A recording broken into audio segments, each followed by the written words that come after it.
Hey, what's up, everyone? Rob with Overland Gear Guy.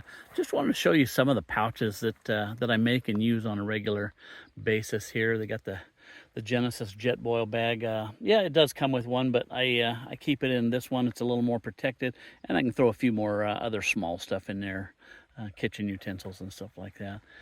And of course, the propane bag that holds 2 propane bottles and stuff.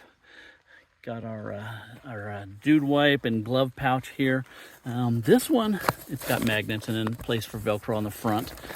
This one's got Velcro on the back. We do them with suction cups. We do them with Molly, anything like that.